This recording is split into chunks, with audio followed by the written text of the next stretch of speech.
ہم میں وہ انسیت پائی ہی نہیں جاتی تھی۔ پھر شادی کے بعد جب اس کا شوہر اس پر ظلم کرتا اور کبھی کبھار وہ اپنے شوہر سے اجازت لے کر مہینوں بعد آ بھی جاتی، اس کے چہرے پر نیل اور زخموں کے نشان ہوا کرتے تھے۔ اگر اس سے ابا پوچھا کرتے تو وہ یہی جواب دیتی کہ میرا شوہر مجھے مارتا ہے، بات بات پر نکتہ چینی کرتا ہے اور پیٹتا رہتا ہے۔ اس کے دن اور رات مجھے مارنے پر ہی شروع اور ختم ہوتے ہیں۔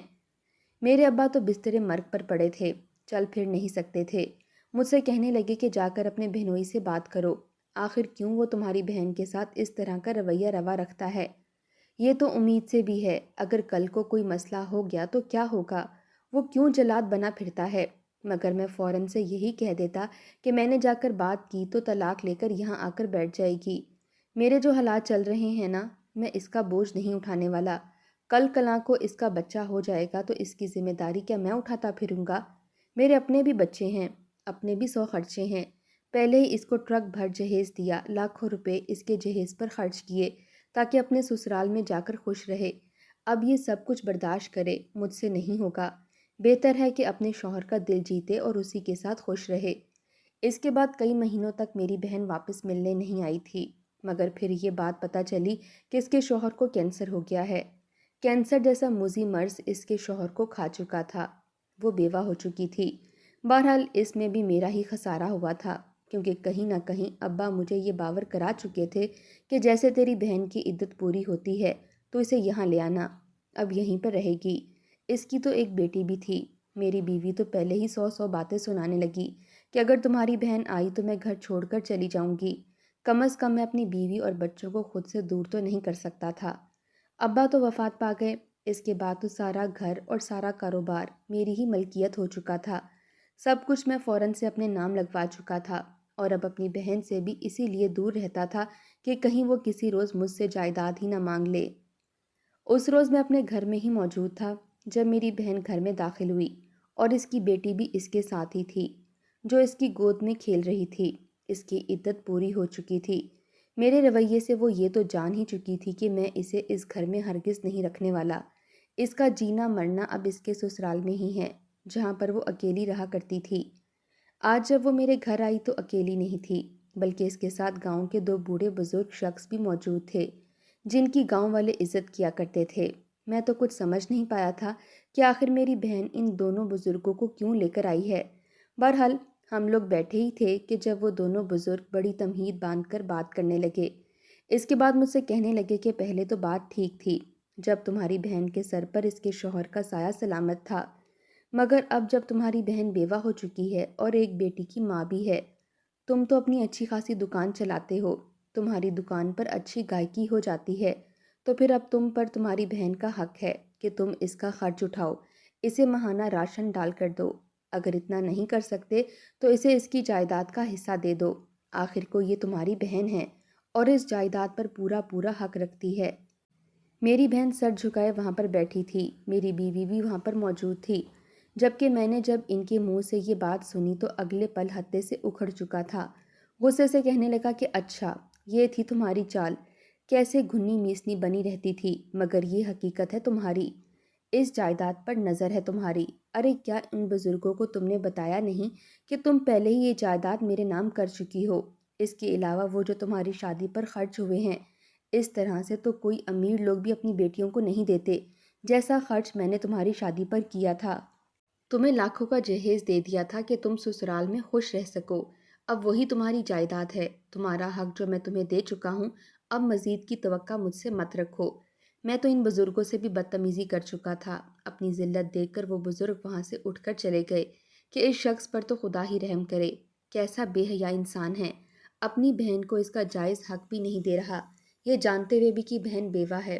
جب ان لوگوں نے میرے بارے میں بات کرنا شروع کی تو میری بہن نے انہیں خاموش کروا دیا، کہنے لگی کہ نہیں کوئی بات نہیں، اگر میرا بھائی مجھے حق نہیں دے رہا تو اللہ تعالیٰ اسے سب کچھ نصیب کرے، میں کسی بھی طرح کی سختی یا فساد نہیں چاہتی، میں تو بس اپنا جائز حق مانگنے آئی تھی، لیکن اگر میرا حق جہیز کی صورت مجھے مل چکا ہے تو میں اسی پر راضی ہوں۔ وہ بزرگ لوگ تو وہاں سے جا چکے تھے۔ گھر سے جانے سے پہلے میری بہن نے ایک مرتبہ پھر مسکرا کر مجھے دیکھا، گویا اسے مجھ سے کوئی شکایت ہی نہ ہو۔ ہاتھ جوڑ کر مجھے کہنے لگی کہ بھیا میری کوئی بات بری لگی ہو تو معاف کر دینا، میرا تمہیں تکلیف دینے کا کوئی مقصد نہیں تھا۔ وہ روتی ہوئی میرے گھر سے نکل گئی تھی، مگر میں اسے ملامتی نظروں سے دیکھتا رہ گیا کہ دوبارہ یہاں پر قدم مت رکھنا، جا کر اپنے سسرال والوں سے حق مانگو، اپنا اور اپنی بیٹی کا۔ آ گئی ہے میکے میں حق جتانے والی منحوس کہیں کی۔ اتنا کہہ کر میں اندر آ چکا تھا۔ مجھے ذرا بھی پرواہ نہیں تھی کہ میری بہن میرے بارے میں کیا سوچتی ہے، بلکہ میں تو اسی بات پر قائم تھا کہ اسے جو میں نے جہیز دیا ہے وہی اس کا حق تھا، اور اب اس جائیداد پر اس کا کوئی حق نہیں ہے۔ اگلے روز میں معمول کے مطابق روزہ رکھنے کے بعد گھر سے نکلا تھا۔ چونکہ رمضان تھا اس لیے میں سحری کرنے کے بعد ہی گھر سے نکل جایا کرتا تھا۔ میری لیڈیز اور جینٹس ریڈی میڈ کپڑوں کی دکان تھی۔ میرے پاس جو مال ہوتا تھا وہ پورے بازار میں کسی کے پاس بھی نہیں تھا۔ اس وجہ سے میری دکان پر ایسے موقعوں پر حد سے زیادہ رش ہوتا تھا اور میرے خوب منافع میں ہی دن گزر رہے تھے۔ میں مین روڈ پر آیا تو یہاں پر معمول سے کچھ زیادہ ہی رش تھا۔ میں اپنے ہی دھیان میں گاڑی کو چلاتا آگے جا رہا تھا کہ تبھی میری بیوی کی کال آ گئی۔ جیسے اس کی کال اٹھا کر موبائل کان سے لگایا کہ تبھی دوسری جانب سے ٹرک آیا۔ میں اپنی گاڑی پر قابو نہ رکھ سکا، وہ ٹرک سیدھا میری گاڑی پر چڑھ دوڑا تھا۔ مجھے تو لگا تھا کہ شاید یہی میرا آخری وقت ہے۔ میری گاڑی اس ٹرک سے ٹکرا چکی تھی۔ مجھے تو لگا تھا شاید میں مر چکا ہوں، مگر کئی روز تک ہسپتال میں بے ہوش رہا تھا۔ جب ہوش آئی تو میری بیوی میرے سرہانے بیٹھی سسک کر رو رہی تھی۔ مجھے ہوش میں آتا دیکھ کر وہ فوراً میرے پاس آئی، کہنے لگی کہ خدا کا شکر ہے آپ کو ہوش آ گئی، آپ پچھلے 3 روز سے بے ہوش ہیں۔ ڈاکٹر کا کہنا تھا کہ اگر 24 گھنٹے تک مزید ہوش نہ آئی تو آپ کومے میں بھی جا سکتے ہیں۔ میں نے شکر کے کلمات ادا کیے تھے کہ میں زندہ ہوں۔ میری بہن بھی وہیں پر موجود تھی۔ رو رو کر اس کی آنکھیں بالکل سرخ لال ہو چکی تھیں۔ مجھے صحیح سلامت دیکھ کر وہ میرے پاس آئی اور میرے ہاتھوں کو چوم کر کہنے لگی کہ خدا کا لاکھ لاکھ شکر ہے بھائی، آپ کو ہوش آ گیا۔ میں نے کتنی منتیں مانگ رکھی تھیں، اب میں گھر جا کر وہ تمام تر نوافل پڑھوں گی جو آپ کی صحت یابی کے لیے میں نے مان رکھے تھے۔ میری بہن رو رو کر مجھ سے یہ کہہ رہی تھی، مگر مجھے اپنا وجود بالکل سن محسوس ہو رہا تھا۔ ایسے لگ رہا تھا جیسے میرے جسم میں بالکل جان ہی باقی نہ رہی ہو۔